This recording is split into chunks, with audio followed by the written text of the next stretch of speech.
بحمدی تعالی و بکرم مصطفیٰ صلی اللہ علیہ وسلم آج کی شب میں قرآن عظیم کے 4 پارے مکمل ہو چکے ہیں۔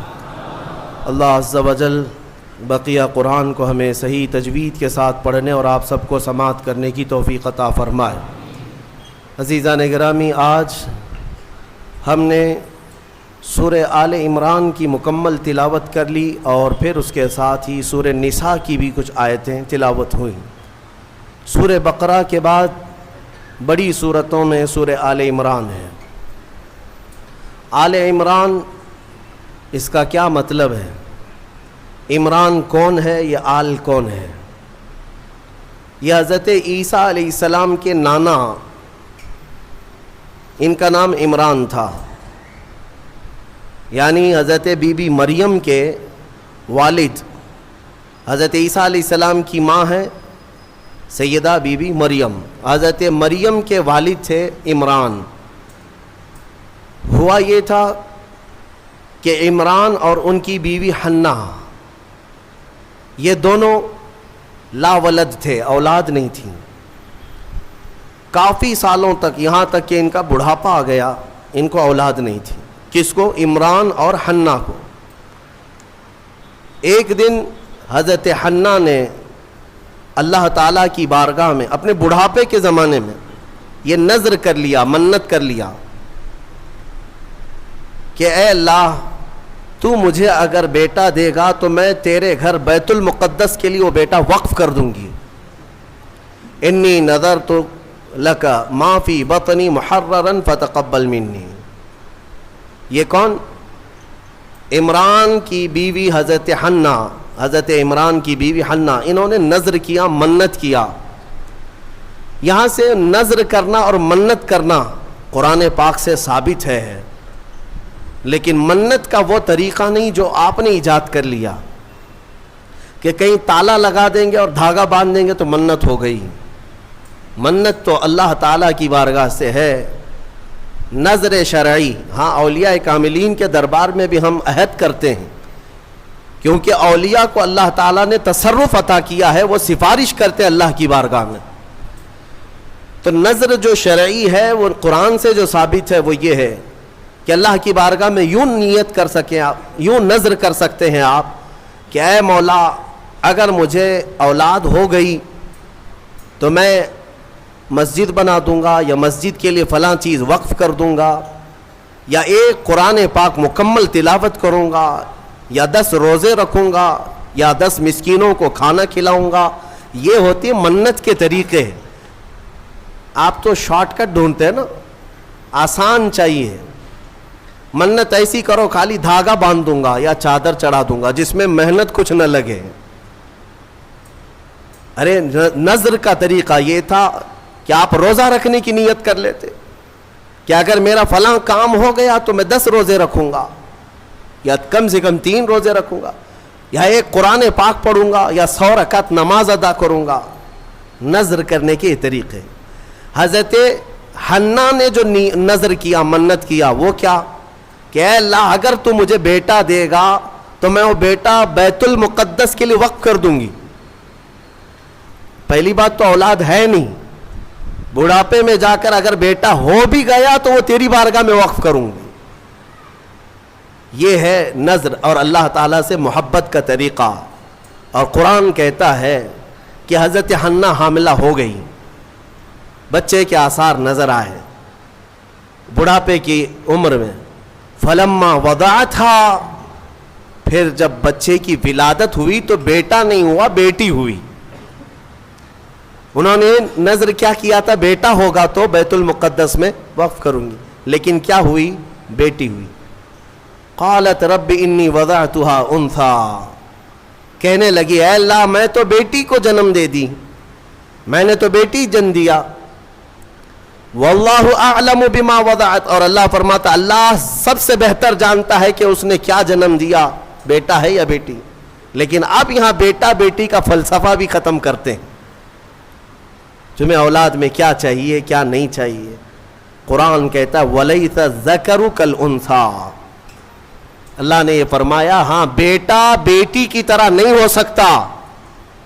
یہ نہیں کہا کہ بیٹی بیٹے کی طرح نہیں ہوتی، قرآن کہتا ہے بیٹا بیٹی کی طرح نہیں ہو سکتا. بیٹی پیدا ہونے پر جو ناک بھون سکیڑتے ہیں, بعض کے تو گھروں میں طلاق کی نوبت آ جاتی ہے. ظالم ہیں وہ لوگ. ان کو بیویوں سے یا عورتوں سے شادی نہیں کرنی چاہیے, کسی روبوٹ سے یا مشین سے کرنی چاہیے. کیا یہ بیٹا اور بیٹی پیدا کرنا تمہارے ہاتھ میں, شوہر کے ہاتھ میں یا بیوی کے ہاتھ میں؟ یا اللہ تبارک و تعالی قادر مطلق کے فیصلے ہیں, وہ جسے جو چاہے عطا کرے. رب تبارک و تعالی کسی کو بیٹا دیا, کسی کو بیٹی دیا. اور یہ جہالت کے رسم کو ختم کریں اپنے گھروں سے. بیٹی ہو گئی تو کیا ہوا, ارے اس کی نسل کیسے چلے گی؟ یہ جہالت سب سے زیادہ عورتوں میں پائی جاتی ہے. عورتوں میں تانے مارنا ان عورتوں کو جن کے ہاں بیٹیاں ہوتی ہیں کہ ایک ہوئی, اچھا 2 ہوئی بیٹیاں, 3 ہوئی, 4 ہوئی بیٹیاں. ظالمو تمہیں کیا پتا, میرے رسول کو بھی 4 بیٹیاں ہی ہیں.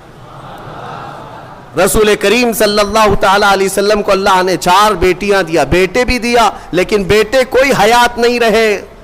اور جو نسل میرے مصطفیٰ کی چلی وہ بیٹی سے ہی چلی. آج بھی پوری دنیا میں سادات جو ہیں وہ کس کی اولاد میں سے ہیں؟ وہ سیدہ کائنات فاطمہ الزہرا کی اولاد میں سے. بیٹی کے لیے عیب نہ سمجھو میرے عزیزو. حضور اکرم صلی اللہ تعالی علیہ وسلم اپنے صحابہ کے ساتھ کسی طرف جا رہے تھے, رات کا وقت تھا. رات کے وقت میں ایک گھر کے اوپر آسمان سے روشنی پڑ رہی ہے. صحابہ دیکھتے کھڑے رہ گئے. کوئی خاص روشنی ہے جو اسی گھر پر پڑ رہی تھی, جس کو کہتے ہیں کہ نور کا حالہ ہے. صحابہ رک گئے اور پوچھا, یا رسول اللہ صلی اللہ علیہ وسلم, سارے محلے میں یہ ایک ہی گھر پر آسمان سے ایک عجیب روشنی پڑ رہی ہے, کیا ہے, کس وجہ سے؟ نبی پاک صلی اللہ تعالی علیہ وسلم نے فرمایا, جاؤ اس گھر سے معلوم کرو, اس گھر میں 2 چیزوں میں سے ایک ہوگی, یا تو وہ لوگ کسی یتیم بچے کی پرورش کر رہے ہوں گے, یا آج ہی ان کے گھر میں بیٹی کی پیدائش ہوئی ہوگی. صحابہ کہتے ہیں ہم گھر گئے, وہی روشنی والے گھر, جا کر کے پوچھا آج تمہارے گھر میں کوئی نئی خبر ہے؟ تو گھر والوں نے کہا اللہ نے آج ہمیں بیٹی عطا کیا. میرے عزیزو, ہمارے ہاں پہلے پرانے لوگ کہا کرتے تھے پہلی بیٹی گھی کی روٹی ہے اور برکت والی ہوتی ہے. جو لوگ جہالت کی رسموں کو اپنے ہاں پنپنے دیتے ہیں, میں سمجھتا ہوں کہ وہ مسلمان معاشرہ نہیں ہے, یہ غیروں سے لیا ہوا معاشرہ ہے. یہ عرب کی جاہلیت ہے جو بیٹی پیدا ہونے پر زندہ دفن کرتے تھے. میرے مصطفیٰ کریم صلی اللہ علیہ وسلم کی حدیث ہے کہ اللہ نے جس کو 2 بیٹیاں دی, آپ نے برسر اعلان یہ فرمایا, اللہ نے جس کو 2 بیٹیاں دی اور اس نے پرورش کر کے اچھی اور اس کا نکاح کر دیا, حضور فرماتے میری شفاعت اس پر واجب ہے, میں اسے جنت میں لے جانے کی ضمانت دیتا ہوں. ایک صحابی آئے, کہا یا رسول اللہ ایک ہی بیٹی ہے میرے پاس, آپ نے 2 بیٹیاں جس کی ہے اس کے لیے فضیلت بیان کی, میرے پاس تو ایک ہی بیٹی ہے. حضور اکرم صلی اللہ علیہ وسلم نے فرمایا جا ایک بیٹی کی بھی پرورش کرے, اس کے لیے بھی جنت ہے. تو یہ ہمارے مذہب میں, ہماری شریعت میں بیٹا بیٹی کا یہ فلسفہ نہیں. اللہ تبارک و تعالیٰ کی طرف سے جو ملا وہ انعام ہے. تو اب میں بات جو عرض کر رہا ہوں, آل عمران میں جو مسئلہ آیا ہے وہ حضرت حنہ کو کیا ہو گئی, بیٹی پیدا ہو گئی. وہ بیٹی کون؟ وہ حضرت مریم. عمران اور حنہ ان کو اولاد نہیں تھی, نظر کیا بیٹا ہوگا تو وقف کریں گے بیت المقدس میں, لیکن بچے کی ولادت میں دیکھا کیا پیدا ہوئی, بیٹی پیدا ہوئی. بیٹی کا نام انہوں نے رکھا مریم, اور پھر اللہ تعالیٰ کی بارگاہ میں اس کے لیے دعائیں بھی کی کہ اے اللہ اس کو شیطان رجیم سے ہمیشہ محفوظ رکھ. پھر وہ چھوٹی سی بچی کو لے کر کے یہ دونوں ماں باپ بیت المقدس میں آئے, مسجد اقصیٰ میں آئے. بیت المقدس مسجد اقصیٰ آج بھی فلسطین میں ہے, جس کو ہم قبلہ اول کہتے ہیں. وہاں پر حضرت زکریا علیہ السلام اللہ کے نبی امام تھے اور پوری بیت المقدس کے متولی بھی تھے, تمام چیزیں انہی کے سپرد ہوا کرتی. حضرت زکریا علیہ السلام کے ہاں لا کر کے انہوں نے دے دیا, کہا ہماری ایسی ایسی منت تھی, نظر تھی, اللہ تعالیٰ نے ہمیں بیٹی دیا اور ہم بیت المقدس میں وقف کرنے کے لیے لائے ہیں. حضرت زکریہ علیہ السلام نے بیٹی کو لے لیا. اب میں آپ کو بتاؤں, زکریہ علیہ السلام کی عمر بھی کافی ہو چکی تھی, بال سفید ہو چکے تھے, اور ان کو بھی اولاد نہیں تھی. زکریہ علیہ السلام کو بھی اولاد نہیں تھی, بڑھاپا ان کا بھی تھا. آپ نے بیٹی کو گود لے لیا اور بیت المقدس میں رکھ دیا, کہا کہ ٹھیک ہے جاؤ, تمہاری منت پوری ہو گئی, میں اس کی پرورش کرتا ہوں. یہ حضرت بی بی مریم کی پرورش اللہ کے گھر میں ہو رہی ہے. ایک محراب خاص کر دیا گیا بی بی مریم کی تربیت کے لیے. ایک نماز پڑھنے کے جیسے محراب ہے, ایک محراب حضرت بی بی مریم کا مسجد اقصی میں خاص ہو گیا. میں کیوں محراب کا ذکر کر رہا ہوں, توجہ چاہتا ہوں. قرآن میں اس محراب کا ذکر آیا ہے, اس محراب کا ذکر آیا ہے. بی بی مریم کو اس محراب کے اندر رکھا گیا. وہ آج بھی بیت المقدس میں موجود ہے, محراب مریم, اس کو محراب مریم کہتے ہیں, آج بھی ہے. وہاں پرورش کے لیے رکھا گیا. ارے دودھ پیتی بچی, اور اس کے بعد جب بڑھنے لگی تو کئی دن تک آپ نے پرورش فرمائی, سال 2 سال تک. تو 2 سال کے قریب غالباً ان کی عمر تھی حضرت بی بی مریم کی. اب قرآن کہتا ہے کلما دخل علیہا زکریا المحراب وجد عندہا رزقا. جب جب حضرت زکریا مریم کے محراب میں جاتے تو الگ الگ قسم کے پھل وہاں پر دیکھتے تھے. بے موسم کا پھل, آم کا سیزن نہیں, آم موجود ہے. انگور کا موسم نہیں, انگور موجود ہے. بغیر موسم کے بھی وہاں پھل موجود ہوتے تھے, قسم قسم کا رزق وہاں ہوتا تھا. حضرت زکریا علیہ السلام حیران ہو کر پوچھتے ہیں, قال یا مریم انا لکی ھذا, اے مریم یہ سب تیرے پاس کہاں سے آتا ہے؟ قالت, حضرت سیدہ مریم نے کہا ان اللہ یرزق من یشاء بغیر حساب. قالت هو من عند اللہ, وہ کہتی یہ سب اللہ کی طرف سے ہے, اللہ جسے چاہتا ہے بے حساب رزق دیتا. بات ہو گئی حضرت بی بی مریم کو. اب جو نکتہ مجھے بتانا ہے, توجہ چاہتا ہوں. تفسیر سننے کا اسی میں لطف ہے کہ تفسیر سننے کے بعد آپ کا عقیدہ بھی مضبوط ہو جائے, ایمان میں اضافہ بھی ہو جائے, اور یہ پتہ چلے کہ سنیو تم حق جماعت پر ہو. قرآن پاک کی تفسیر سننے کے بعد یہ یقین بھی تو تمہیں ہو جانا چاہیے. بی بی مریم کہتی ہے یہ اللہ کی طرف سے ہے, رزق آتا ہے. حضرت زکریا نے دیکھا کہ بی بی مریم کو چھوٹی عمر میں اللہ غیب سے رزق دیتا ہے. اب کیا کیا حضرت زکریا, جو خود مسجد کے امام ہیں, اللہ کے نبی ہیں, سب کو پتہ ہے حضرت زکریا علیہ السلام اللہ کے نبی ہیں, عمر دراز ہو چکی, لوگوں کو عبادت وہ کراتے تھے, اللہ تبارک و تعالیٰ کی طرف انسانوں کو وہ بلاتے تھے. لیکن بی بی مریم کو دیکھنے کے بعد انہیں بھی اولاد کی خواہش ہو گئی, انہیں بھی اولاد کی خواہش ہو گئی. ہوتا ہے ایسے کہ کئی سال تک بچے نہ ہوں تو آدمی کمپرومائز کر لے کہ چلو اب تو نہیں ہونا ہے, لیکن کبھی بڑھاپے میں جانے کے بعد پھر خواہش پیدا ہو جائے, یہ تو صرف نبیوں کی شان ہے. حضرت زکریہ علیہ السلام کی خواہش ہوئی کہ کاش مجھے بھی اولاد ہوتی. تو کیا کیا حضرت زکریہ علیہ السلام نے؟ مسجد اقصی, بیت المقدس کے امام, قرآن کہتا ہے ہنالک دعا زکریا ربہ قال رب ہب لی من لدنک ذریۃ طیبہ انک سمیع الدعاء. حضرت زکریا علیہ السلام کے بارے میں قرآن کہتا ہے حضرت زکریا علیہ السلام بی بی مریم جہاں بیٹھتی تھی اس محراب میں آ کر کھڑے ہوئے, اور اس محراب میں کھڑے ہو کر دعا کرتے, اے اللہ مجھے بھی نیک اولاد تو عطا کر دے, تو ہر ایک کی دعا سننے والا ہے. فنادته الملائکۃ وهو قائم یصلی فی المحراب ان اللہ یبشرک بیحییٰ. قرآن کہتا ہے حضرت زکریہ علیہ السلام ابھی اسی محراب میں کھڑے ہو کر دعا کر ہی رہے تھے, اللہ نے فرشتے کو بھیجا, جاؤ زکریا کی دعا قبول ہے, انہیں بیٹا ہی نہیں نبی کی شکل میں یحییٰ علیہ السلام دیا جائے گا. صرف بیٹا ہی نہیں, یحییٰ بیٹا دے دیا گیا. ٹھیک ہے, دعا قبول, فوراً اور حضرت زکریا علیہ السلام کا بھی بڑھاپا ہے، بال سفید ہے، انہوں نے خود بیان کیا ہے، ان کی باتیں بھی قرآن پاک میں آئی ہیں کہ آپ نے یہ کہا ہے کہ اب میں بوڑھا ہو گیا، بال میرے سفید ہو گئے، سورہ مریم کی آیتوں میں ہے۔ اب مجھے عرض یہ کرنا ہے، حضرت زکریا علیہ الصلاۃ والتسلیم وہاں مریم کی محراب میں جا کر کیوں دعا کی؟ پوری مسجد ہے نا بیت المقدس، پوری مسجد ہے، کسی بھی علاقے میں بیٹھ کر کے دعا کرتے، کسی بھی خطے پر، کسی بھی مصلی پر، مریم جہاں ہے اس مصلی پر یا اس محراب پر کیوں کھڑے ہو کر دعا کیا؟ یہی سنیوں تمہیں عقیدہ میں بتانا چاہتا ہوں، اللہ والے جہاں ہوتے ہیں وہاں دعائیں قبول ہوتی ہیں۔ اجمیر میں جا کر دعا کرنے کے لیے اعلیٰ حضرت فاضل بریلوی رضی اللہ تعالیٰ عنہ نے فتاوی رضویہ شریف میں لکھا ہے، ہندوستان میں اگر کچھ علاقے ہیں جہاں پر دعائیں تیز قبول ہوتی ہیں تو ان میں ایک جگہ ہے خواجہ اجمیری غریب نواز کا دربار۔ اعلیٰ حضرت نے لکھا ہے۔ میرے عزیزوں، کیوں؟ یہ قرآن سے ثابت ہے۔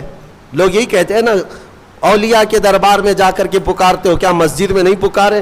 زکریا علیہ السلام سے کہو، وہ خود مسجد کے امام تھے، مصلی پر اپنے بیٹھ کر کے دعا کرتے۔ نہیں، نبی نے بھی یہ سکھایا کہ اللہ تبارک و تعالی جسے پسند کرتا ہے اس جگہ کھڑے ہو کر دعا کرو گے تو اللہ دعا قبول فرماتا ہے۔ ہاں، اللہ تبارک و تعالی کو یہ پسند ہے بے ان کے واسطے خدا کچھ عطا کرے۔ اب یہاں سے بریلی کے امام کہتے ہیں، جو حضور پاک صلی اللہ تعالیٰ علیہ وسلم کے وسیلے کے منکر ہیں، ان سے بھی کہتا ہوں، بے ان کے واسطے خدا کچھ عطا کرے، ہاشا، غلط، یہ ہوس بے بصر کی ہے۔ ہاں، تم خام خیالی میں ہو حضور کو چھوڑ کر کے تمہیں کچھ مل جائے۔ قرآن نے بھی تمہیں یہی کہا ہے، محبوبوں کے دربار میں کھڑے ہو کر دعا کرو گے تو اللہ وہ دعائیں قبول فرماتا ہے۔ میرے عزیزو، یہاں پر ایک اور بات میں عرض کرتا ہوں، ابھی یہ تفسیر آئی نہیں ہے لیکن وقت سے پہلے میں موضوع سے متعلق ہے اس لیے عرض کرتا ہوں۔ موضوع سے متعلق ہے اس لیے کہ حضرت موسیٰ علیہ الصلاۃ والتسلیم کا وہ واقعہ یاد کریں، جب فرعون کا لشکر پیچھا کرنے لگا موسیٰ علیہ السلام کی جماعت کا، آپ مومنین کی جماعت کو لے کر چل پڑے، سامنے سمندر، پیچھے 1,00,000 کے قریب فرعون کا لشکر، کدھر جائیں؟ ادھر سمندر ہے، ادھر دشمنوں کا لشکر ہے۔ حضرت موسیٰ علیہ السلام کے ساتھ جو مومنین تھے ان کی آزمائش بھی تھی، ایسا موقع آ جائے، ایک طرف سمندر ہے، ایک طرف دشمن کی فوج، لیکن اللہ تعالیٰ جسے جہاں سے چاہے بچائے۔ رب تعالیٰ کا حکم ہوا کہ اے موسیٰ اس سمندر پر اپنا عصا مارو۔ آپ نے عصا لکڑی ماری تو 12 راستے خشک پیدا ہوئے۔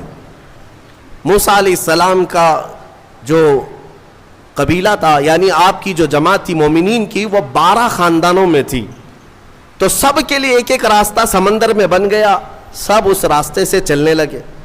سمندر کے دوسرے کنارے وہ پہنچ گئے، فرعون نے دیکھا راستہ کھلا ہوا ہے، ہم بھی چلتے ہیں۔ فرعون موسیٰ علیہ السلام کے یہ کھلے ہوئے راستوں کے درمیان آ گیا، بیچ سمندر میں فرعون کی فوج پہنچی تھی، سمندر کو واپس ملا دیا گیا۔ فغشیہم من الیم ما غشیہم، قرآن کہتا ہم نے ڈھانک دیا سمندر کو جیسے ڈھانکنا ہے، تو غرق ہو گئے ہمیشہ کے لیے۔ فرعون ختم ہو گیا، برباد ہوا۔ موسیٰ علیہ السلام اپنے ایمان والوں کو لے کر دوسرے کنارے پر آئے۔ جو بات عرض کرنا ہے اس کے لیے مجھے تھوڑی تفصیل بتانی پڑ رہی ہے، پورا ذہن میں آ جائے آپ کے۔ دوسرے کنارے آئے، موسیٰ علیہ السلام نے شکرانہ ادا کیا، یہ عاشورہ کا دن تھا۔ پھر آپ کوہ طور پر چلے گئے موسیٰ علیہ السلام، جب آپ پر تورات نازل ہو رہی تھی۔ حضرت موسیٰ علیہ السلام 40 دن کے لیے گئے تو ہوا کیا، ان کی قوم میں سامری نام کا ایک شخص تھا جو موسیٰ علیہ السلام کے خاندان کا تھا۔ اس نے کیا کیا، سارے لوگوں کے پاس جو جو سونا چاندی تھا سب اکٹھا کیا، اس کو پگھلایا، میلٹ کیا، اور اس سے ایک بچڑا بنایا، گائے کا بچڑا بنایا، اور اس کے بعد اس کی کلا کیا تھی یہی بتانا مجھے ہے۔ اس بچڑے کو بولنے کے قابل بنا دیا. میاں سونا اور چاندی کا وہ بچڑا بولتا تھا. اندازہ کرو یہ سیل اور بیٹری کا زمانہ نہیں ہے کہ آج کے کھلونے جیسے بولتے ہیں, آپ کو تعجب نہیں ہوگا. لیکن وہ 3000 سال پہلے اگر بچڑا بولتا ہو بغیر سیل کے, بغیر بیٹری کے, اور کوئی نہ ٹیپ ریکارڈ, اس کے اندر کوئی چیز نہیں, لیکن بولتا تھا, تو قوم گمراہ ہو گئی. اور سامری سب کو کیا کہتا تھا کہ موسیٰ کا جو خدا ہے نا, جسے وہ ملنے گئے, وہ خدا یہی ہے, یہی بچڑا ہے. یہ بچڑے کی پوجا وہیں سے شروع ہوئی تھی, اور جو گمراہ ہوئے وہ عبادت میں لگ گئے, اور ایسی عبادت, اسی کے پاس اعتکاف, اسی سے نظر, منتیں, سب بچڑے کے پیچھے لگ گئے کہ تو ہی ہمارا سب کچھ ہے, ہمارا فلاں کر دے, ہمارا فلاں کر دے. بچڑا بولتا بھی تھا. یہ تعجب کی بات ہے نا, حیرت کی بات ہے. میرے عزیزو, اس سے بڑے حیرت کی چیزیں بھی آ جائیں, تمہارا ایمان مضبوط ہونا چاہیے. آج کے زمانے میں میں کہتا ہوں, اگر کوئی جھاڑ, اگر کوئی درخت بولنے بھی لگ جائے اور تمہیں اپنی طرف بلائے کہ میرے اندر خدا چھپا ہے, آ جاؤ, اے ایمان والو, تمہارا ایمان مضبوط ہونا چاہیے. اور ہرگز اس طرح کی حرکتوں پر یقین نہ کرو, بلکہ یہی تسلیم کرو, پوری دنیا بھی عجوبے دکھائے, میں یہ تسلیم نہیں کر سکتا, میرا خدا تو اللہ ہی ہے. اللہ الصمد, وہ بے نیاز ہے, وہ ہماری آنکھوں میں نظر نہ آئے گا. ہم دنیا میں اس طرح بہت سارے لوگ ابھی گمراہ کرنے والے لوگ آئے ہیں, سامری کی طرح. ابھی بھی بہت سارے, سوشل میڈیا میں بھی بہت سارے سامری گھسے ہوئے ہیں جو سنیوں کے عقیدے کو کیپچر کر رہے ہیں کہ خدا ہمارے پیر صاحب کے اندر آیا ہے. کبھی کوئی پیر صاحب مرید کرنے سے پہلے یہ بتا دیتے ہیں میں تمہیں خدا دکھا کر مرید کروں گا. اور کہاں دکھاتے ہیں؟ ارے بکرے کے بھیجے میں دکھاتے ہیں. ہاں, یہ سنا ہے آپ نے. ایک صاحب ہمارے پاس آئے, انہوں نے کہا تھا ہمارے پیر صاحب اس وقت تک مرید نہیں کرتے جب تک خدا کو نہیں دکھاتے. ہم نے کہا کہاں دکھاتے؟ کہا بکرے کے بھیجے میں دکھاتے. کیوں؟ پیر صاحب کا فیورٹ ہے یہ بھیجا. بھیجے میں, یہ مجھے فلسفہ نہیں سمجھ میں آیا, بھیجے میں کیوں دکھایا جاتا ہے؟ نعوذ باللہ من ذالک, نعوذ باللہ. رسول کریم صلی اللہ تعالی علیہ وسلم کے علاوہ دنیا میں کسی نے یہ دعویٰ نہیں کیا کہ میں نے اپنی کھلی آنکھوں سے اللہ کو دیکھا ہے. کسی نے یہ دعویٰ نہیں کیا. ہاں, عالم خواب میں, عالم وجد میں اگر اللہ نے اپنی تجلیات کسی ولی کو دکھایا تو اس کا ہم انکار نہیں کرتے, لیکن یہ جو حرکتیں ہیں یہ گمراہی ہے میرے عزیز, یہ گمراہی ہے. تو سامری نے یہ کام کیا. بات طویل ہو جا رہی ہے, جو بات کہنی تھی مجھے وہ بہت قریب میں لے آتا ہوں. سب پوجا پاٹ میں لگ گئے, عبادت میں لگ گئے, اللہ کی عبادت سے دور بچڑے کی عبادت میں لگ گئے. موسیٰ علیہ السلام جب واپس آئے تو دیکھا ان کی قوم گمراہ ہو چکی ہے. 40 دن کا جو گیپ تھا نا, یہ قوم کو گمراہ کر گیا.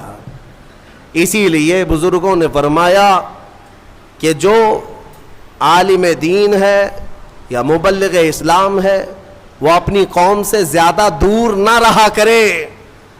قوم کے اندر ہمیشہ نصیحت کرنے والا ہونا چاہیے, ورنہ گمراہ ہو جائے گی. موسیٰ علیہ السلام کی قوم جب گمراہ ہوئی تو موسیٰ علیہ السلام جلال میں آئے, اور حکم تو ان کے لیے بہت سخت نازل ہوا جو بچڑے کی پوجا میں لگے. سامری کو پکڑا موسیٰ علیہ السلام, کہا یہ بتا تو نے یہ کیا کیسے؟ بات جو کہنی ہے وہ یہی ہے. کہا تو نے یہ کیسے کیا؟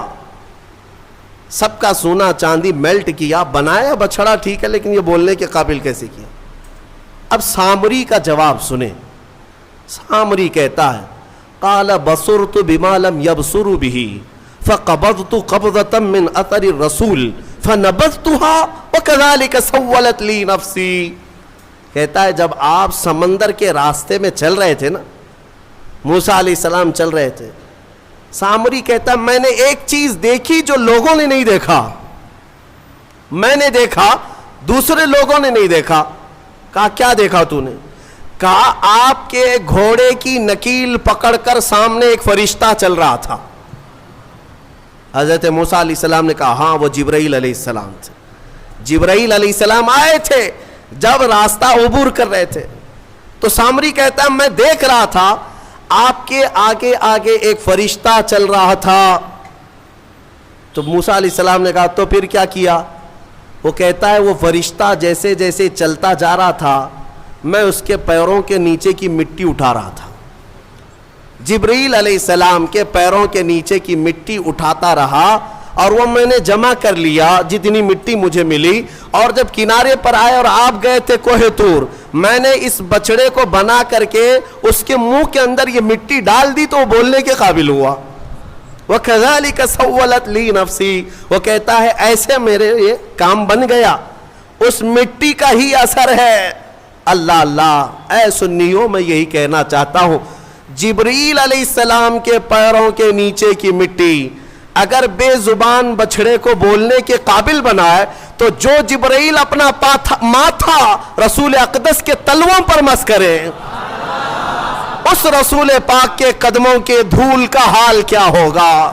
کھائی قرآن خاک گزر کی قسم، اس کفے پاک کی حرمت پہ لاکھوں سلام. اسی لیے ہمارے امام نے تمنا بھی کیا نا بارگاہ مصطفیٰ میں، تو کیا کہا؟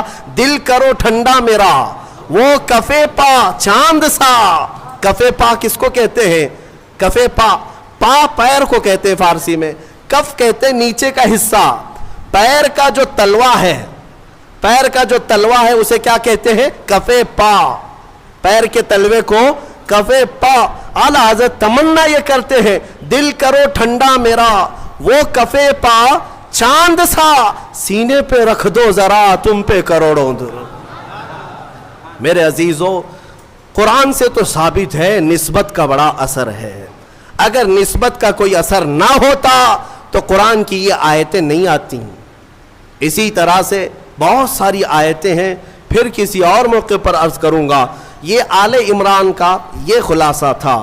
حضرت بی بی مریم کو بیت المقدس میں پرورش کرایا گیا، پھر اس کے بعد عیسیٰ علیہ السلام کی پیدائش تک جو حالات ہیں آپ کے، وہ پھر انشاءاللہ سورہ مریم میں عرض کروں گا. یہ آل عمران کس کو کہتے ہیں؟ سنو، آل جو ہے، آل عربی میں خاندان کو کہتے ہیں. بڑا خاندان ہو تو اس کو آل کہتے ہیں. اب عمران کی آل میں کتنے لوگ ہیں؟ عربی میں ایک کو واحد، ایک کو واحد، دو ہوں تو تثنیہ، اور دو سے زیادہ تو جمع، اور اسی کو آل کہتے ہیں. باقی ساری لینگویج میں، انگلش میں ایک کو سنگل، ایک سے زیادہ ہو تو پلورل. صحیح کہہ رہا ہوں؟ اردو میں بھی ایک ہو تو واحد، ایک سے زیادہ ہو تو جمع. لیکن عربی کا گرامر الگ ہے. عربی میں ایک ہو تو اسے واحد، دو ہو تو اس کے لیے ایک لفظ ہے تثنیہ. دو کو جمع نہیں کہتے عربی میں، دو کو جمع نہیں کہتے. دو سے زیادہ ہو تو عربی میں اس کو جمع کہتے ہیں. اور آل کے لیے جمع ہونا ضروری ہے، دو سے زیادہ ہونا چاہیے، تب اس کو کیا کہتے ہیں؟ آل. لیکن یہاں پر ایک مسئلہ ہے. حضرت عمران کی آل میں کتنے لوگ ہیں؟ آل کیوں کہہ رہا ہے قرآن؟ حضرت عمران کی ایک بیٹی بی بی مریم، ایک بیٹی بی بی مریم، اور مریم کا ایک بیٹا عیسیٰ علیہ السلام. اس کے بعد اولاد ہے، ایک بیٹی ہے، ایک نواسا ہے. لیکن قرآن ان کو کیا کہہ رہا ہے؟ آل عمران. بات سمجھ میں آ رہی ہے؟ آل عمران. ہم نے یہ گرامر اور قواعد کو پوچھا کہ جمع ہو تو آل کہا جاتا ہے، یا دو کو ہی آل کہہ رہے ہیں؟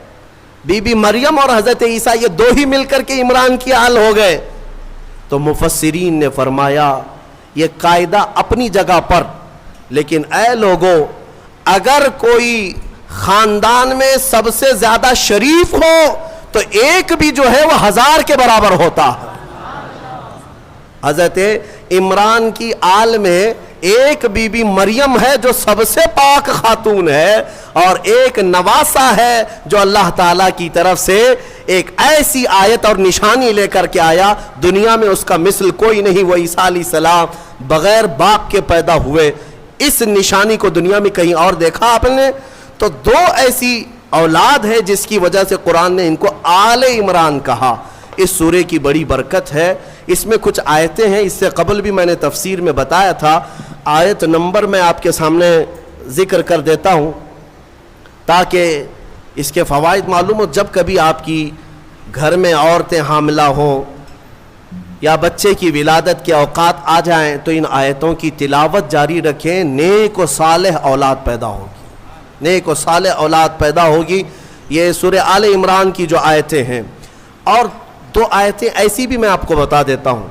مفسر شہیر حکیم الامت نے فرمایا اگر کوئی قرض کے بوجھ سے پریشان ہے اور تنگ دستی کا شکار ہے، مال میں کمی، اسباب میں کمی، روزگار نہیں، یا اس پر بوجھ ہے مال کا، تو اس کے لیے فرمایا دو آیتیں، یا پھر کسی حاکم سے ڈر لگتا ہے، حاکم سے ڈر لگتا ہے اور کسی کے پکڑنے کا خوف لگتا ہے، لیکن تم صاف ہو، یہ دو آیتیں اگر عشاء کی نماز کی آخری 2 رکعت نفل میں 5 مرتبہ پڑھو گے تو اللہ ساری محتاجی دور فرمائے گا۔ یہ میرے تجربے کی بات بتا رہا ہوں، الحمدللہ میرا اس پر عمل بھی ہے، ورد بھی ہے، اور ان آیتوں کی برکت سے ہم نے دیکھا کہ بڑے بڑے ظالموں سے کبھی خوف نہیں محسوس ہوتا۔ اللہ تعالیٰ نے دل کو مضبوط رکھا ہے، دل کو مضبوط رکھا، یہ آیتوں کی برکت ہے۔ میں وہ دونوں بتاتا ہوں۔ پہلے وہ آیتیں جو سورہ مریم کی ہیں، جس میں اللہ تبارک و تعالیٰ نے حضرت بی بی مریم کی ولادت کا جو ذکر فرمایا، آیت نمبر 33 نہیں، آیت نمبر 35، آیت نمبر 36، آیت نمبر 37، یہ 3 آیتیں ہیں، 35، 36، 37 سورہ آل عمران کی یہ 3 آیتیں ہیں۔ عورتوں کو اس کی تلاوت کرنے کے لیے آپ کہا کریں، اور اگر درد کی شدت بڑھ جائے کبھی ولادت کے وقت میں، ان 3 آیتوں کا ورد کریں، انشاءاللہ سارا درد نکل جائے گا اور اللہ اسے راحت عطا فرمائے گا، اور اس پر اسے اجر بھی عطا فرمائے گا۔ جو بھی بچہ ہوگا انشاءاللہ نیک و صالح ہوگا۔ اور جو دوسری آیتیں میں نے بتائی، جس کے اللہ تبارک و تعالیٰ نے رزق کی وسعت رکھی اور محتاجی سے محفوظ رہنے کے لیے بزرگوں نے فرمایا، یہ ہے آیت نمبر 25 اور 26، آیت نمبر 25 اور 26، یہ سورہ آل عمران کی یہ 2 آیتیں اگر عشاء کی آخری جو 2 رکعت نفل ہوتی ہیں، پہلی رکعت میں 5 بار، دوسری رکعت میں 5 بار پڑھے، پھر آپ کو خود تجربہ شاہد ہو جائے گا، خود تجربہ کر کے دیکھ لیں۔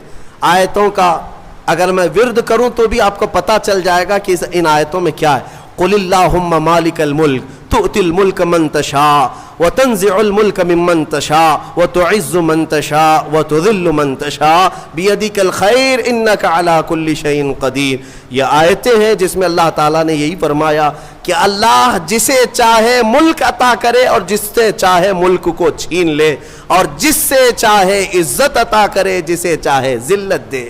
ساری خیر اللہ تیرے دست قدرت میں ہے، تو ہر شے پر، ممکن شے پر قادر ہے۔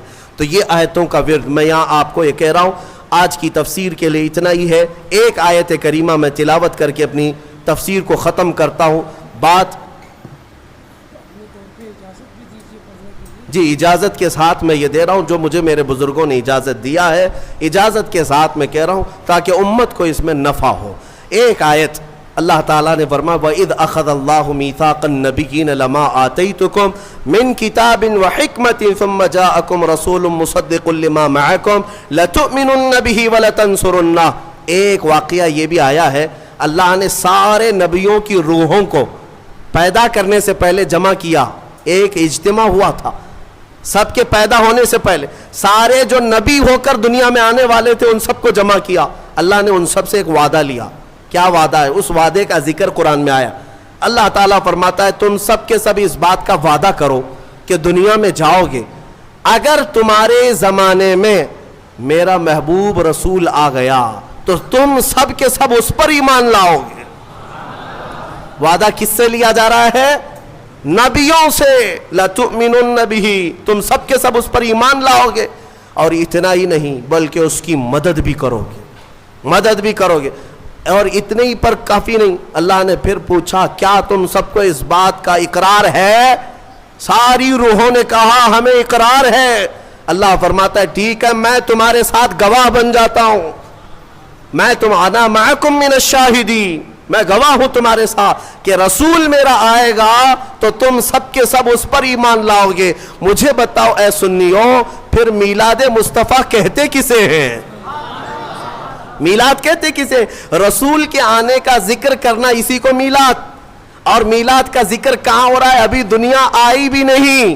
نبیوں کی روحوں کے اجتماع میں اللہ میرے مصطفیٰ کی میلاد کا ذکر فرما رہا ہے. وہ جو نہ تھے تو کچھ نہ تھا، وہ جو نہ ہو تو کچھ نہ ہو. جان ہے وہ جہان کی، اور جان ہے تو جان ہے. وہی ہے اول، وہی ہے آخر، وہی ہے قرآن، وہی ہے فرقان، وہی ہے طٰہٰ، وہی ہے یاسین. میرے عزیزو، رسول کریم صلی اللہ تعالیٰ علیہ وسلم کو اللہ تعالیٰ نے دنیا میں بھیجنے سے پہلے یہ وعدہ لیا.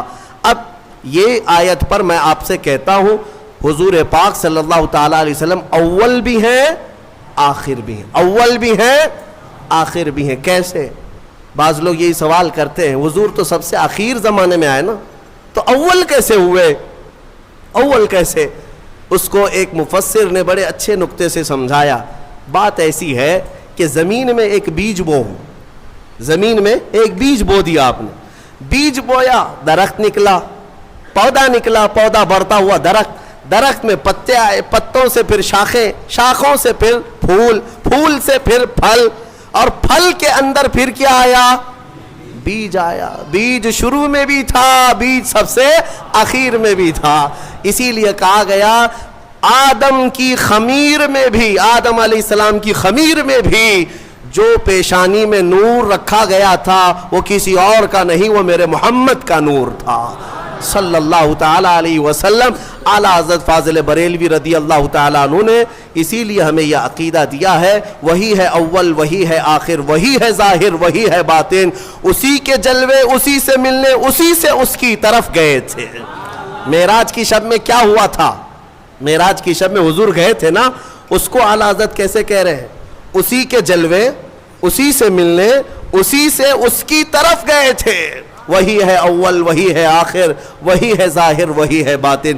مولا کریم ہمیں ہمیشہ میرے مصطفیٰ کریم کے عاشقوں کی جماعت میں رکھے.